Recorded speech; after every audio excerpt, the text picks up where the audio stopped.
अभी आप जवाब दे रहे थे कि रिलीजियस मेरा विश्वास है, स्वामी जी को आप दे रहे हैं जवाब। जब आप ये बताइए, इस्लाम तो कोई धर्म ही नहीं है, मजहब है, पंथ है, जबरदस्ती थोपा जा रहा है। मैं चुनौती से कह रहा हूँ, आप बता दीजिए इस्लाम अगर धर्म। मैं बाहर चला क्या बोला तूने? नहीं, पहले क्या बोला? चलो बाहर चला जाऊंगा। जी बताइए आप। ठीक है, ओके। शदाब का जवाब होगा। पहली बात आप लोगों से ले रहा हूं। अभी आपने ग्रेजुएशन तो किया होगा ना, उसमें सवाल सुन, जवाब। रिलीजन का ऑप्शन आया होगा।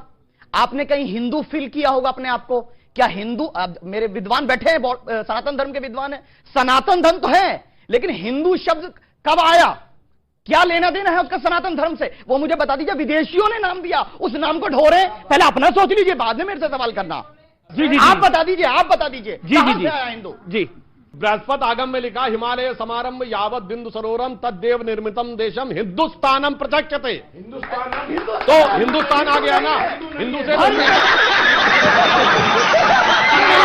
अरे ठीक, पाखंड हुआ है, सनातनी लोगों के साथ पाखंड हुआ है। क्या पाखंड हो रहा है? किसी वेद में हिंदू शब्द कैसे आया? ओके, देवकीनंदन जी कुछ कहना चाह रहे। देवकीनंदन जी बोलिए। देवकीनंदन जी, मैं आपको मौका दूंगा। आप रुक जा भैया। ओ भैया ने रुकला भाई, हम बैठे हैं यहाँ।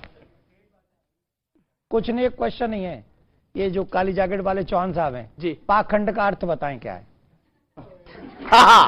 मैं बता रहा हूं। पाखंड का अर्थ वो है जो सनातनियों के साथ हुआ, टैग में हिंदू लिख दिया गया। यही रहा नहीं जाता, तड़प ही ऐसी है ना। नहीं, पाखंड है, यही अर्थ है। बजा ताली यहाँ और सर्च करना। चार वेद है, चारों का सम्मान है। साबित कर दे कहीं मेंशन्ड हो हिंदू। बताइए देवकीनंदन जी, बताइए, हिंदू बताइए ना। मुझे एक बात बताइए, अमीश जी, आप हमको पागल समझ रहे हैं? ये पाखंड बोलेंगे, पाखंड का पा नहीं पता है इनको, और ये हम सबको पाखंडी बोल के निकल गए, और आप हमसे क्वेश्चन नहीं ले रहे, इनसे पूछ नहीं रहे पाखंड क्या है। सबसे पहले तो ये होना चाहिए, जो आप टीवी चैनल पे बोल रहे हैं ना, ये सिर्फ यहां ताली 4 लोग नहीं बजा रहे हैं, पूरी दुनिया आपको नेशनल लेवल पे देख रही है। आपको एक एक शब्द सोच समझ के बोलना चाहिए, और किसी के इंसल्ट करने के लिए मत बैठो, किसी के धर्म का अपमान करने के लिए मत बैठो। पाखंड उसे कहते हैं जो परमात्मा से भिन्न है, जो है नहीं पर दिखावा करता है, जो है ही नहीं। पाखंड, मैं धर्म में रहता हूं पर धर्मात्मा नहीं हूं, इट मीन्स पाखंड। किसी ने कोई चाल, वो षड्यंत्र हो सकता है, वो पाखंड नहीं है।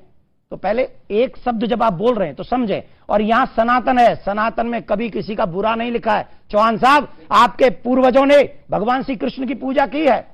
अगर आपको पाखंड है, पाखंड का अर्थ समझना, तो ये समझिए कि औरंगजेब ने मेरे ठाकुर को मस्जिद की सीढ़ियों के नीचे गाड़ दिया। आपको उसका विरोध करना चाहिए कि उस दुष्ट ने हमारे साथ अन्याय किया। आप उसके, सुनिए एक सेकंड, आप उनके साथ उनकी बात में बात मिला देते हैं, इसका नाम पाखंड है। इसे पाखंड। औरंगजेब को रहमतुल्लाह बोलते हैं, औरंगजेब को रहमतुल्लाह बोलते हैं आप। जी, सवाल, बड़ा सारे सवाल है। चौहान साहब ने बिना सोचे समझे बोला कि हम जय श्री राम गुस्से से बोलते हैं। अगर गुस्से से बोल रहे हो तो ना बैठे नहीं होते यहाँ पे। समझ रहे हो? यही तो सच्चाई है। अरे भाई, हमारे सनातन में पता है, मारिए हमारे पता है, मानना तो बहुत बड़ी बात, चींटी सामने आती है ना तो चींटी को देख के रास्ता काट देते हैं। हिंदू सनातन धर्म में आपको पता भी है। वो कह रहे कि जय श्री राम क्या बात करे, बहुत बड़ी बात बोली। हिंदू आप बैठे नहीं होते, बहुत बड़ी बात बोलिए। खंडन कीजिए इसका, हमने किसी को कहा कि ऐसा कर देते नहीं, खंडन कीजिए इसका, खंडन कर। दूसरी चीज, जी ठाकुर, हमारे चौहान साहब से एक बात है, उसने जब ये शब्द बोला तो हमने हाथ उठाया कि ये बात नहीं बोलनी चाहिए। हम सब ने उठाया। इसका मतलब है हम लोग इसके पक्षधर नहीं है। पर चौहान साहब उसका बात का लाइन ठीक था, पहली लाइन गलत नहीं। उसने एक बात बोली, वो गलत लगी हमको, हमने हाथ उठा दिया कि ठीक नहीं है। पर हमारे भी दर्द को समझो, जामा मस्जिद की चेकिंग करवा दो प्लीज, क्योंकि आज भी वहां से प्लीज। अरे हाँ बोलो, अब सुनिए, हाँ बोलिए। देखिए, प्यार आपने बोला, प्यार है, मोहब्बत है, तो हाँ बोलिए ना। हमसे मोहब्बत है तो अच्छी बात है, लेकिन ठाकुर साहब को शादाब चौहान पे विश्वास है, नरेंद्र मोदी पे नहीं है। तो चलिए, प्रधानमंत्री बनेंगे तो जो सच होगा वो सामने आ जाएगा। दूध का दूध, पानी का। मजा आया, और मैं ये जो मजा है हिंदुस्तान के देश के प्रधानमंत्री ने जब राम लला का मंदिर का शिलान्यास किया, तो बहुत सी पॉलिटिकल पार्टीज ने बोला कि यह सही नहीं था, एक प्रधानमंत्री के तौर पर वो मंदिर का शिलान्यास करने के लिए जा रहे हैं। देखिए, मैं थोड़ा सा बात पर कहना चाहता हूं कि भारत में लगभग 98% जो मुस्लिम हैं वो कन्वर्टेड हैं। इसमें तो ये तो सबको पता है, ये कोई नई खबर नहीं है। पत्रकारिता में पढ़ाया जाता है कि समाचार उसे कहते हैं जिसे लोग पहले से न जानते हों। तो ये कोई समाचार नहीं है, ये तो तथ्य है और इस बात पर किसी को आपत्ति भी नहीं है। लेकिन मैं ये कहना चाहता हूं कि धर्म बहुत पवित्र शब्द है और धार्मिक होना बहुत अच्छी बात है। कोई धार्मिक व्यक्ति कभी नफरत की बात, झगड़े की बात कर ही नहीं सकता। जो सच्चा धार्मिक होगा वो हमेशा भाईचारे की और मेल मिलाप की बात करेगा।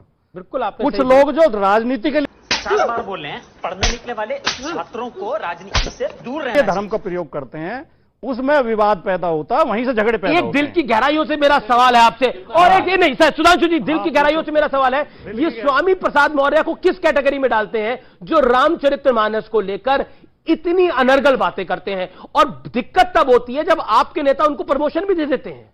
नहीं अमित जी, आप गलत प्रश्न पूछ रहे हैं। रामचरितमानस, मैंने जब ये विवाद चला था तब भी कहा था, रामचरितमानस एक महाकाव्य है। पूरे भारत के विश्वविद्यालयों में साहित्य की श्रेणी में पढ़ाया जाता है, साहित्य सब्जेक्ट में पढ़ाया जाता है, कहीं धर्म ग्रंथ में नहीं पढ़ाया जाता। नंबर एक बात। दूसरे, रामचरितमानस लिखी गई है रामायण को आधार बना के। रामायण में भी वही 7 कांड है, बाल कांड है, अयोध्या कांड है, अरण्य कांड है, किष्किंधा कांड है, सुंदर कांड है, युद्ध कांड है और उत्तरकांड है। और यही सारे रामचरितमानस में है। जूकेतु कहानी भी जू की तो रखी है, लेकिन उन्होंने, तुलसीदास जी ने कुछ अपने शब्द ऐसे प्रयोग कर दिए हैं और कुछ घटनाओं को चेंज कर दिया है। हाँ, वो स्वामी प्रसाद मौर्य को समझ आ गई, अभी तक किसी को समझ नहीं आई थी। सुधांशु जी गवाही देते हैं, 70 के दशक में जो दिल्ली प्रेस है, सरता मुक्ता मैगजीन निकालते थे, पूरी सीरीज चलाते थे तुलसीदास के ऊपर कि हिंदू समाज के पथभ्रष्टक तुलसीदास लिखते थे। और तुलसीदास ने क्या क्या गलत लिखा है। अब इन्होंने एक बात कही गंभीर, हाँ 70 के दशक में लिखा जाता था, और ये क्यों लिखा जाता था मैं बताता हूं। आप सबसे कहता हूं जाके आज देखिए, आज तो पुरानी आर्काइव्स खुल गई हैं, जाके चेक करिएगा। एक टर्म है आइडियोलॉजिकल सबवर्जन, ये बाकायदा कम्युनिस्ट पार्टी का एजेंडा था केजीबी का, और इसका रेफरेंस है कि Mitrokhin's archive KGB and the world part 2। और सुनिएगा, एक पत्रकार था जो केजीबी का जासूस था, उसका नाम है यूरी बैचमेनेव, मैं नाम के साथ बता रहा हूं, जाके चेक करिएगा। उसने कहा हमें एजेंडा दिया गया था कि पूरी भारतीय संस्कृति को नष्ट करना है, और उसने कहा 4 स्टेज का एजेंडा था। स्टेज ऑफ डिमोरलाइजेशन, जब हमें झूठी चीजें प्रसारित करके कहना है धर्म संस्कृति में सब कुछ गलत है, जब वो सक्सेसफुल हो जाएगी नेक्स्ट स्टेज ऑफ डिस्टेबलाइजेशन, तब उस पर आंदोलन खड़े करने। फिर उसने कहा 3rd stage, stage of revolution, उनको हिंसक आंदोलन में कन्वर्ट करना है। फिर उसने कहा उसके बाद अपना राज्य स्थापित करना है, स्टेज ऑफ नॉर्मलाइजेशन। बिल्कुल सही उन्होंने कहा है। 60 और 70 के दशक में भारत के विरुद्ध षड्यंत्र था, और उसने यह भी कहा है कि हमने कैसे कैसे लोगों को हायर किया। उसने कहा हमारे कंट्रोल में कैबिनेट मिनिस्टर थे, हमारे कंट्रोल में पत्रकार थे, हमारे में जुडिशरी थी। ये सारा का सारा लिखा है। इसीलिए मैं कहता हूं आज की पीढ़ी के सामने सारा डिटेल है, और मान्यवर अब जाके पढ़िए तो हकीकत समझ में आएगी। बिल्कुल सही बात कही गई है, ये सारी बातें भारत को कमजोर करने के लिए थी। इसलिए क्योंकि ये रामचरितमानस की बात हुई, ये रामचरितमानस की बात हुई। आज मैं कहता हूं रामचरितमानस के शब्दों, थोड़ी देर के लिए रामचरितमानस के शब्दों को छोड़िए, प्रभु श्री राम का चरित्र देखिए, जिसने शबरी के बेर खाए, वानरों की सेना बनाई, और एक ब्राह्मण, क्योंकि रावण एक ब्राह्मण था, एक ब्राह्मण का वध किया क्योंकि उसने स्त्री हरण किया था। तो राम तो चरित्रवान ही थे और मर्यादा पुरुषोत्तम ही थे। और जो लोग सवाल खड़ा करते हैं, जो लोग सवाल खड़ा करने का प्रयास करते हैं रामचरितमानस पर, वो भारत की आन बान शान पर सवाल खड़ा करते हैं। ये बात बिल्कुल स्पष्ट है। वो लोग भारत की संस्कृति को मिटाना चाहते हैं, वो लोग भारत के अध्यात्म को समाप्त करना चाहते हैं। यही काम अंग्रेजों ने किया था। उन्होंने जातियों में इतना बांटा था हिंदुस्तान को कि हमारे अपने लोगों का अपने ऊपर से भरोसा हट गया था। उन्होंने इकोनॉमिकली हमें कमजोर कर दिया था और हमें अपना गुलाम बना लिया था। इसलिए जो व्यक्ति अपनी जड़ को मजबूत रखता है, वो पेड़ ऊपर ही जाता है, वो नीचे नहीं गिरता। इसलिए हिंदुस्तान के लोगों, अपनी जड़ को मजबूत रखो, नहीं तो कब अंत हो जाएगा पता नहीं।